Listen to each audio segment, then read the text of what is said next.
नमस्कार, good morning सबै मेरा दर्शकहरुमा म शिव पोखरेलको तर्फबाट योगा एन्ड फिटनेस विथ शिवमा हार्दिक स्वागत गर्न चाहन्छु। सबैजना सन्चै हुनुहुन्छ?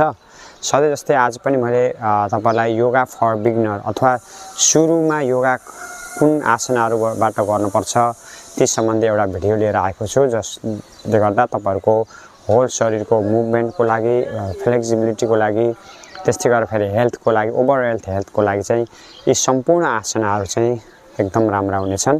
त्यसको लागि पहिलो आसन भनेको तपाईहरुले वृक्ष आसन सिधा गर्नुस्।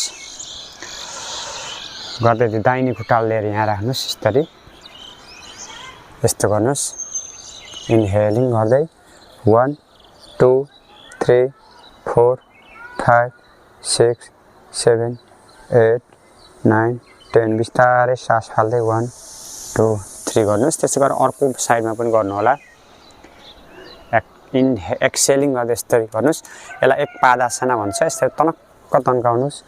1 2 3 4 5 6 7 8 9 10 बिस्तारै फेरि सास फाल्दै 1 2 3 गर्नु होला। यो चाहिँ कन्सन्ट्रेसनको लागि, हाइट बढाउनको लागि, हाम्रो शरीरको स्थिरताको लागि, एकदम कन्फिडेन्ट लेभल बढाउनको लागि चाहिँ यो एकदमै राम्रो हुन्छ।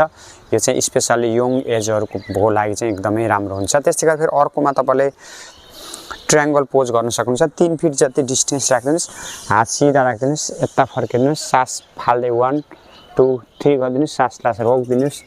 2 3 4 5 6 हेर्नुस्, तल हेर्नुस्। इनहेलिङ 1 2 3 गर्नुस्, फेरि होल्ड गर्नुस्। 1 2 गर्नुस्, सास फाल्दै 1 2 3 गर्नुस्, फेरि सस्पेन्ड गर्नुस्, माथि हेरेर 2 3 4 5 6 तल हेर्नुस्। इनहेलिङ 1 2 3 होल्ड गरे 1 2 3।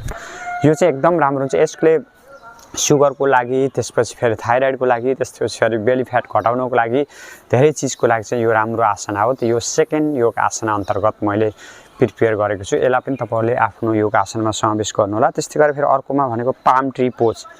इनहेलिङ 1 2 3 होल्ड 2 3 4 5 6 एक्सहेलिङ 1 2 3 गर्नु होला। यो भनेको ताला आसन, पाम ट्री पोज अथवा पलमको रुख जस्तो भनेको। यसले चाहिँ बेली फ्याट घटाउनको लागि, न्यूरोमस्कुलर कोअर्डिनेसन अथवा हाम्रो शरीरमा दुई तीनवटा चीजहरुलाई चाहिँ एकैचोटी हामीले सम्झन सकिन्छ। जस्तै यसमा चाहिँ यसलाई हाततिर पनि ध्यान दिनुपर्ने हुन्छ, खुट्टातिर पनि ध्यान दिनुपर्ने हुन्छ। यसले गर्दा चाहिँ हाम्रो शरीरको मस्तिष्कलाई चाहिँ एकदमै राम्रो गराउने गर्छ। त्यस्तै गरेर फेरि अर्को योग आसनमा फेरि वाइड लेग फरवर्ड फोल्ड भन्ने छ।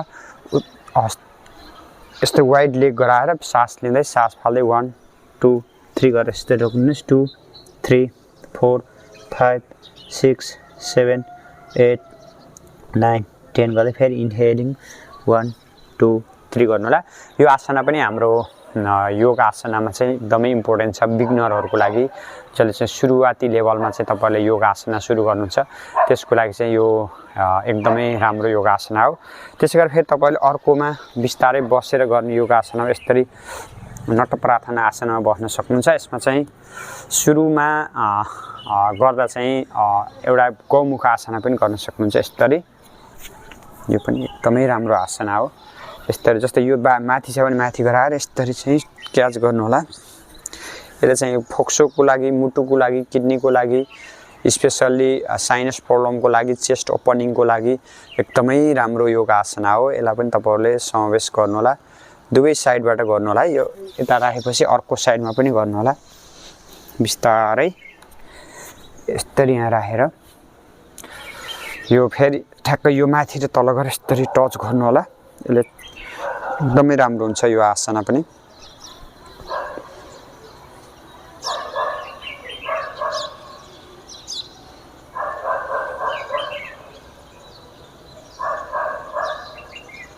फेरि बिस्तारै अर्को योग आसनमा तपाईहरुले अर्धमक्षेन्द्र आसन पनि गर्न सक्नुहुन्छ। यसरी हाफ स्पाइनल ट्विस्ट पोज 1 2 3 4 5 6 7 8 9 10 बिस्तारै सास फाल्दै आउनुस्। फेरि अर्को साइडमा पनि गराउनु होला। काउन्टर पोज पनि गर्नु होला। 1 2 3 4 5 6 7 8 9 10 गर्दै बिस्तारै यस्तो आउनु होला। त्यसको फेरि अर्कोमा तपाईले पश्चिम उत्तासन पनि गर्न सक्नुहुन्छ। सास लिनुस् 1 2 3 सास फाल्नुस् 1 2 3 होल्ड 2 3 4 5 6 फेरि इनहेलिङ 1 2 3 यो भनेको सुगरको लागि प्रेसरको लागि त्यसै गरेर फेरि ब्रेनको लागि यिनी बेली फ्याटहरु घटाउनको लागि पनि काम गर्छ। त्यस्तै गरेर फेरि तपाईले यस्तै गरेर जानु शीर्षासन पनि गर्न सक्नुहुन्छ। सास लिँदै सास फाल्दै 1 2 3 4 5 6 इनहेलिङ 1 2 3 मैले एकदम सर्टकट बनाएको छु। तपाईले यसैलाई चाहिँ टाइम लिएर गर्नु होला।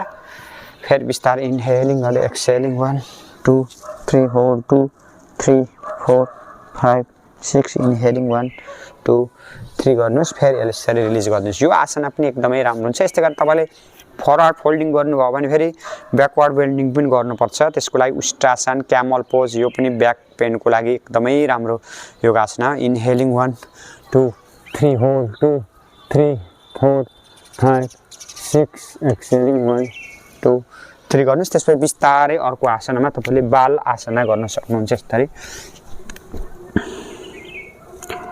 एकदम राम्रो आसन रिल्याक्सेसनको यो भनेको मेरो एकदमै फेभरेट योगा आसना हो। सधैँभरि मैले कुनै पनि इम्पोर्टेन्ट आसना गरिसकेपछि बाल आसना गर्ने गर्छु। 1 मिनेट 2 मिनेटसम्म चाहिँ रिल्याक्सेसन गर्ने गर्छु।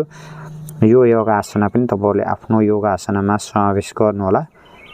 र बिस्तारै मैले अब केही थोरै सुतेर गर्ने योगा आसना बिगिनर लेभलको लागि गराउँदै छु। र सुरुमा द्राड आसनामा यसरी सुत्नुस् बिस्तारै यसरी गर्नुस्।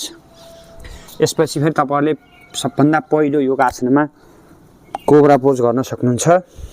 इनहेलिङ 1 2 3 होल्ड 2 3 4 5 6 एक्सहेलिङ 1 2 3 यस्तै गरेर इनहेलिङ 1 2 3 होल्ड 2 3 4 5 6 एक्सहेलिङ 1 2 3 गर्न सक्नुहुन्छ। यस्तै गरेर फेरि तपाईले अर्को योगा आसनामा विमान आसन पनि गर्न सक्नुहुन्छ। सास लिनुस् इनहेलिङ 1 2 3 होल्ड 2 3 4 5 6 एक्सहेलिङ 1 2 3 गर्नुस्। यस्तै गरेर फेरि धनुर्वक्र इनहेलिङ 1 2 3 होल्ड 2 3 4 5 6 7 8 9 10 यस्तै गरेर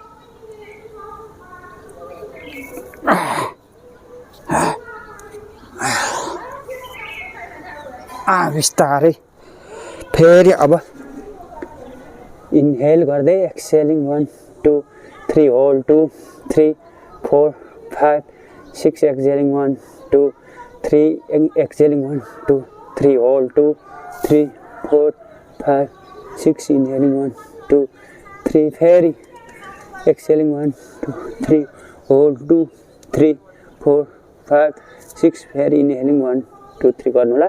त्यसपछि बिस्तारै फेरि यता फर्केर गर्ने आसनामा एउटा दुईटा आसन गर्नु होला। यसमा चाहिँ तपाईले सबभन्दा एउटामा ब्रिज पोज गर्न सक्नुहुन्छ। इनहेलिङ गर्दै 1 2 3 4 5 6 7 8 9 10 गर्दै बिस्तारै गर्नु होला। त्यसै गरेर फेरि अर्को योगा आसनमा तपाईले स्टिक पोज पनि गर्न सक्नुहुन्छ।